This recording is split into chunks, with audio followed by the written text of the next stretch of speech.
चूंकि एक ये देखिए हुफ्फाज, अभी हजरत मुफ्ती राशिद साहब हम सबके उस्ताद, सरों के ताज, हजरत का खिताब जो हुआ हुफ्फाज के हवाले से, क्या कीमती बात उन्होंने कही। और ये भी फरमाया कि फजर से पहले उस्ताद बच्चों को जगा देता। जी, एक बच्चे को हाफिजे कुरान बनाने में और उनकी जिंदगी को संवारने में एक उस्ताद की मेहनत कितनी होती है और उसमें एक माँ का क्या किरदार होता है, इस वाक़ये को आप सुने। आपने नाम सुना होगा बहुत से जलसों में, दिल भाई मुझे लिख के देते हैं, इसको जरा बयान कर दीजिए। जी, हजरत बायज़ीद बुस्तामी रहमतुल्लाहि अलैह बहुत बड़े अहलुल्लाह गुजरे। हजरत बायज़ीद बुस्तामी रहमतुल्लाहि अलैह, उनके वालिद का इंतकाल हो गया, 5 साल की उम्र है। वालिदा उनको लेकर मदरसे में गई, मदरसे में दाखिला करवाई।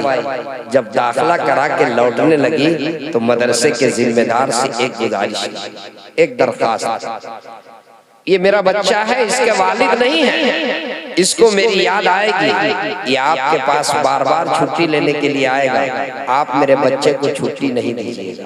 उस्ताद ने ताज्जुब से पूछा, कब तक छुट्टी नहीं दूंगा? कहा उस वक्त तक छुट्टी नहीं दीजिएगा जब तक कि मेरा बेटा हाफिजे कुरान न बन जाए। माँ वापस चली गई, बच्चा पढ़ने में मसरूफ हो गया, पढ़ता रहा। एक दिन बच्चा लेटा हुआ था, तकिए पे सर था, रात भर बच्चा करवट लेता रहा, नींद नहीं आई। सुबह उस्ताद की खिदमत में पहुंचे, कहा हजरत मुझे मेरी माँ की याद आ रही है, एक दिन की छुट्टी दीजिए, मैं अपनी वालिदा से मुलाकात के लिए जाना चाहता हूँ। उस्ताद को एक तरफ माँ की बात याद आ रही है, माँ से जो वादा हुआ है, और एक तरफ ये मासूम बच्चा, उसका चेहरा उस्ताद देख रहा है। उस्ताद के जहन में एक तदबीर आई, सांप भी मर जाए लाठी भी न टूटे। कहा बेटा मैं तुमको छुट्टी जरूर दूंगा, एक शर्त है। कहा क्या शर्त है? शर्त यह है कि जो सबक मैं तुम्हें दूं वो सबक तुम याद करके सुबह सुना दो, अगर तुमने सबक सुनाया तो तुम्हारी छुट्टी है, नहीं सुनाया तो छुट्टी नहीं। बच्चा खुशी खुशी दरसगाह में गया, किताब रहल पे रख करके जब किताब तो बच्चा मायूस हो गया, इसलिए कि उस्ताद ने सबक एक दिन नहीं 4 दिन में बच्चा जितना सबक सुनाता है, अगर एक सफा एक दिन सुनाता है तो 4 सफा सबक दे दिया, ताकि न सबक सुना सके और न छुट्टी से मिल सके। सांप भी मर जाए लाठी भी न टूटे। बच्चा मायूस हुआ, लेकिन फिर माँ की बात याद आई। माँ हमेशा ये तरबियत की थी कि बेटा जब कोई परेशानी हो अल्लाह के सामने रोना, अल्लाह से मांगना। बच्चा किताब रहल पे रखता है, अपने मासूम हाथों को उठाकर दुआ करता है, ए अल्लाह उस्ताद ने जो सबक दिया है, ए मौला उसका याद करना नामुमकिन तो नहीं, बज़ाहिर मुश्किल जरूर है, लेकिन ऐ मौला अगर तू चाहे तो कोई मुश्किल भी नहीं। ये कहकर सबक याद करना शुरू किया, सबक याद हो गया। उस्ताद की खिदमत में पहुंचा, कहा हजरत सबक सुन लीजिए। उस्ताद ने ताज्जुब से पूछा, बेटा याद हो गया? कि हाँ। सुनाना शुरू किया, अज़बर सुना दिया, कहीं नहीं रुका।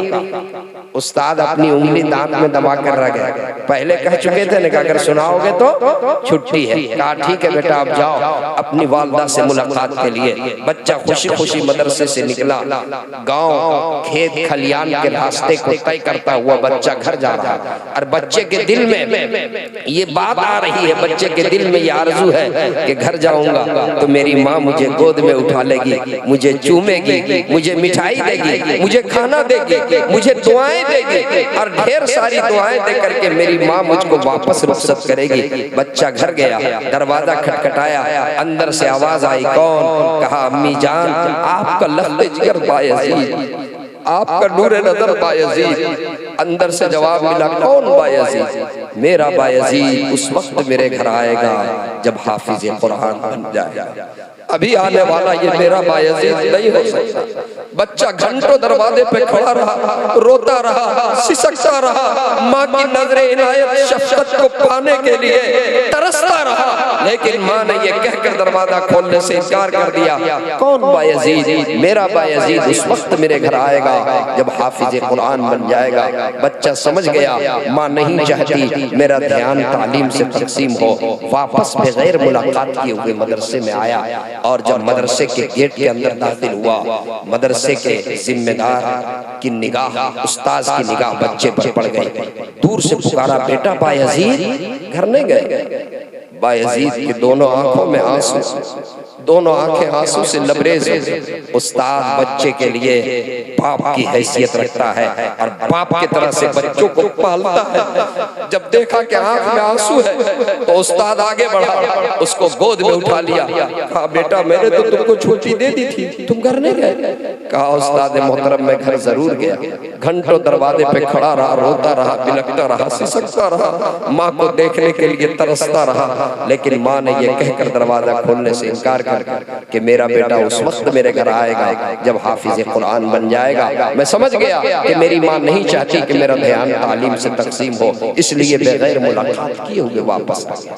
उसके बाद बच्चे ने जो बात कही है, ए मेरे टेंडापुरा के नौजवानों, वो जुमला मैं असल आपके सामने नकल करना चाहता हूँ। जो बच्चे ने बात कही, क्या बात कहा? हजरत आप मेरे हक में दो दुआ फरमाएं। तमाम हुफ्फाज़ सुने, मेरे हक में आप दो दुआ फरमाएं। जब भी आप कहाँ दुआ के लिए उठे तो दो दुआ। उस्ताद के कान खड़े हो गए। 5 साल का बच्चा क्या दुआ के लिए कह रहा? कहा, बेटा बोलो। कहा, पहली दुआ तो आप ये कर दे कि मेरी माँ मुझको जो बनाना चाहती है वो मैं बन जाऊं। पहली दुआ ये करते, मेरी माँ मुझको जो बनाना चाहती है वो मैं बन जाऊं। और हजरत मेरे वालिद नहीं है, मेरी माँ मजदूरी करके गुजारा करती है, दूसरे के यहाँ खिदमत करती है, बर्तन मलती है। कहीं ऐसा ना हो मेरी माँ मुझको हाफिज बनाना चाहती है, आलिम बनाना चाहती है। हाफिज आलिम बनने में 10-15 साल का अरसा लग सकता है। कहीं ऐसा ना हो कि मैं हाफिज आलिम बनकर जब घर जाऊं मेरी माँ की उम्र वफा ना करे और वो मुझको देख न सके। इसलिए दूसरी दुआ ये फरमा दे कि जब मैं आलिम बनकर हाफिज बनकर घर जाऊं, अल्लाह मेरी माँ की उम्र में इतनी बरकत दे दे कि मेरी माँ मुझको देख सके। उस्ताद ने कहा, ठीक है बेटा। अब वो दो दुआ उस्ताद हमेशा करते रहे। जब बायजीद बुस्तामी रहमतुल्लाह अलैह की उम्र 21 साल हो गई, उस वक्त उम्र कितनी थी? 5 साल। 16 साल मदरसे में रहे। उस्ताद तहज्जुद पढ़ करके लेटे थे ख्वाब में, शहंशाह कौनैन अहमद मुस्तफा मोहम्मद मुस्तफा सल्लल्लाहु अलैहि वसल्लम की ज़ियारत में हजरत मोहम्मद रसूलुल्लाह सल्लल्लाहु अलैहि वसल्लम ने बशारत सुनाई, आपका शागिर्द बायजीद जो 16 साल से तुम्हारी तरबियत में है, आज अल्लाह के यहाँ उसकी विलायत का फैसला हो चुका है, दीन की खिदमत के लिए मुंतखब हो चुका है। इसलिए अब उसे खुशखबरी भी सुना दो और छुट्टी भी दे दो। उस्ताद बेदार हुए, तलाश करने लगे बायजीद किधर है। देखा कि वो भी तहज्जुद पढ़ रहे। इंतजार किए, जब वो तहज्जुद से फारिग हुए उस्ताद आगे बढ़े, बायजीद आगे बढ़े। उस्ताद ने पहले उनको सीने से लगाया, मुआनका किया और कहा कि बेटा आज तुम्हारे लिए अल्लाह रब्बुल इज्जत ने विलायत का फैसला अल्लाह के यहाँ हो चुका है। ए मेरे अजीज, अपने सर की पगड़ी उतार करके और बच्चे के सर पे सजा दिया और कहा कि बेटा अब खुशी खुशी छुट्टी है, जाओ अपनी वालदा से मुलाकात के लिए। कसम खुदा की, एक उस्ताद के सामने जब शागिर्द बाकमाल हो तो सबसे ज्यादा जो खुशी होती है वो उस्ताद को होती है। कितनी खुशी हुई होगी जिस शागिर्द के बारे में शहंशाह कौनैन बशारत दे दे जिनकी विलायत का फैसला अर्श पे हो जाए। कितनी खुशी खुशी हुई होगी उस्ताद को। कहा कि बेटा अब जाओ अपनी वालिदा से मुलाकात के लिए। 16 साल के बाद वही खेत, वही खलियान, वही पुरानी यादें। 16 साल पहले गए थे, माँ दरवाजा नहीं खोली थी, आज क्या कैफियत होगी। उन्हीं यादों के साथ जब घर पहुंचते हैं, दरवाजा खटखटाते हैं, अंदर से आवाज आती है, लड़खड़ाती हुई आवाज। कौन? कहा अम्मी जान, आपका लख्त जिगर बायजीद, आपका नूरे नजर बायजीद। माँ फौरन दरवाजा खोलती है। ऐसा महसूस होता है कि माँ पहले से इस्तकबाल में खड़ी है। दरवाजा खोलती है, सामने देखती है 21 साल का खूबसूरत नौजवान, चेहरे पे दाढ़ी, सर पे अमामा, पेशानी पे सजदे का निशान। माँ आगे बढ़ती है, बायजीद आगे बढ़ते हैं। माँ अपने लख्त जिगर के पेशानी को चूम लेती है और बेटा अपनी माँ की पेशानी को चूम लेता है। माँ अपने लख्त जिगर के पेशानी को चूम कर कहती है, ऐ मेरे लख्त जिगर, तुम्हारे बाप ने ये मन्नत मानी थी जब तुम मेरे पेट में था कि अगर बेटा होगा तो मैं हाफिज़े कुरान बनाऊंगा। ऐ मेरे लख्त जिगर, बाप की उम्र वफा न की, लेकिन आज तेरे बाप की वो मन्नत पूरी हुई। आज उनकी रूह को कब्र में तस्कीन मिलेगी, सुकून मिलेगी। ऐ मेरे लख्त जिगर, मेरे नूरे नजर, अल्लाह ने मेरी दुआ को शर्फ़े कबूलियत से बख्शा। 2 मिनट का वक्त दे दो, मैं तुम्हारे लिए गरम खाना पेश करूं बेटा। उससे पहले मैं सजदे शुक्र बजा लाऊं। मुसल्ला बिछाती है, सजदे में गिर जाती है, अपनी जबी को बारगाहे इज़्ज़त में टेकती है और दुआ करती है, ऐ अल्लाह तेरा शुक्र है, ऐ अल्लाह तेरा शुक्र है कि तूने मेरे बेटे को उस लायक बनाया जिस लायक मैं बनाना चाहती थी। ऐ अल्लाह तूने मेरी दुआ को शर्फ़े कबूलियत बख्शा। मौला तेरा शुक्र है, तेरा शुक्र है, तेरा शुक्र है। मेरे दोस्तों, कितनी मेहनत और कितनी दुआओं के सदक़े में, कितनी मेहनत और जाफिशानी से कोई बच्चा पाकमाल होता है। मदरसे का कितना बड़ा किरदार और फिर एक माँ का कितना बड़ा किरदार। अब दुआ होगी, लेकिन दुआ से पहले मैं एक दरखास्त करूंगा। ये मेहमान रसूल के लिए मैंने पहले दरखास्त की थी, लेकिन हजरत तशरीफ ले आए, मुनासिब नहीं था। हालांकि उस वक्त मजमा बहुत बड़ा था, लेकिन मुफ्ती साहब ने कहा नहीं, अब हजरत तशरीफ ला चुके हैं, इसलिए कुछ नहीं, बस दरखास्त है। मदरसे कैसे चलते हैं वो आपको मालूम है। कौम के गाड़ी कमाई के पैसे से जो आपके ये सब ताउन का नतीजा। आखिर ये 54 बच्चे जो आज हाफिज हुए, अगर आप ताउन न करते तो शायद के आज ये नतीजा आपकी निगाहों के सामने न आता। मैं नहीं कहता कि आप 10,000 दीजिए, 20,000, कोई लिखने का सिलसिला नहीं। बस 1 मिनट में 2 बच्चे इधर से, 2 बच्चे इधर से, रूमाल घुमा दीजिए। और मैं कहूंगा कि जैसे प्यारे आका सल्लल्लाहु अलैहि वसल्लम ने जब तबूक में चंदे का ऐलान किया तो हजरत अबू बकर सिद्दीक रज़ियल्लाहु ताला अन्हु ने सब कुछ पेश कर दिया। उमर फारूक ने आधा पेश किया। हमारा ईमान तो इतना मजबूत नहीं है कि हम सब कुछ पेश कर सके, लेकिन कल क़यामत के दिन ये कह सकेंगे, ऐ अल्लाह मेरे घर में जो कुछ था वो तो था, लेकिन जब आवाज लगी थी कुरान के निस्बत से तो मेरे जेब में जो था वो मैंने डाल दिया था। मुशाबहत तो हो जाएगी कुछ और हमारा बेड़ा पार हो जाएगा। बस एक बच्चा इधर से, एक बच्चा उधर से, और फिर दुआ हो जाएगी।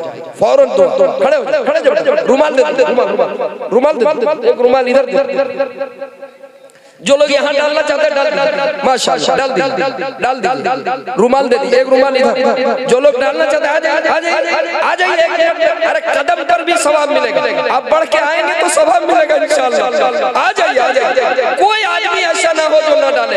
मुझे उम्मीद है जो हो सके 1000, 500, 100, 50 सब डालिए माशाअल्लाह। आ जाओ बेटा, तुम लोग भी बरकत के पैसे डाल दो माशाअल्लाह। ये देखिए माशाअल्लाह, इन्होंने माशाअल्लाह 2000 रुपए, जज़ाकल्लाह जज़ाकल्लाह। फौरन दुआ हो जाएगी माशाअल्लाह। डाल दीजिए, जो हो डाल दीजिए। रुमाल एक इधर से, ए बाबू इधर छूट गए, सबको लो, छोड़ो नहीं, सब लोग देंगे कुछ न कुछ माशाअल्लाह। ये देखिए हमारे